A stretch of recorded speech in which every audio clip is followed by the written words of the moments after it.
The shift fork for high-low range actually slides on the hub assembly like so, but as you can see, it has to have a plastic insulator on 3 different spots.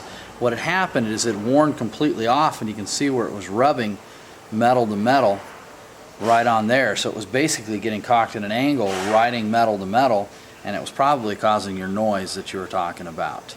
The chain assembly that they said was broke was not actually broke, it's just stretched or worn. So we're going to go ahead and replace it because it shows high mileage. It was basically at the, you know, the limits as far as the allowable play in it. The Planet, the actual pinions were a little bit loose, again showing higher mileage.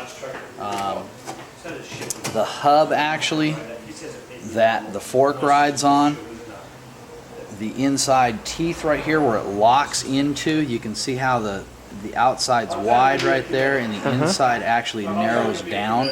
You can see the marks where it's been put into 4-wheel drive low. I mean, it just again shows mileage and wear, and so rather than take any chances, we're here. We're going to go ahead and replace the hub assembly, the Planet assembly, the chain, the input shaft, which is the mating surface to these pinions. I don't want to take any chance on any wear down in the gears. All new bearings, gaskets, and seals. Of course, the shift fork was not damaged bad enough that we can't reuse it. We just need to put new plastic shift retainers on there. Why they do it, I don't know. All the new process transfer cases are pretty much the same way. They either have steel or aluminum forks, and they put plastic little retainers in there. And they're great for a length of time, but I mean, after you shift them through the gears so many times and they get worn on mileage, they just start wearing the tabs. And then basically they just end up shredding the plastic tabs, as you can see, down to nothing. I mean, that's what's left of the little shift tab that's supposed to sit right on there. I mean, it just wears them down to nothing, and then it ends up spitting them out. And then a lot of times they'll try and engage 4-wheel drive when you don't want them to. You'll be going down the road and they'll start trying to engage and make a bad rattling noise, or you'll get them into 4-wheel drive and they won't come out of 4-wheel drive. They'll do all sorts of weird things, you know. So, but that's what, when it first came in, he said broken chain. I went to go drive it and put it in 4-wheel drive, and the thing worked in 4-wheel drive. There's no way it could have broken chain, so I didn't understand, you know, what the complaint was right away.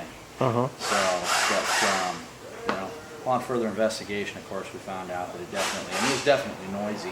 And your Speedo looks like it's been leaking for quite some time, been leaking fluid. It had buildup. You can see the actual wet surface area all up and around where the dirt is right there. Your Speedo housing actually slides in right there, and this Speedo gear slides in. Well, you can see where the seal rides right on the plastic. You can see how grooved up it is. It's just cut a groove all the way around it. So we're going to go ahead and replace this gear and get it to where it stops leaking on you and doesn't give you any more problems whatsoever. Okay. So, but that's pretty much it. So we started cleaning up.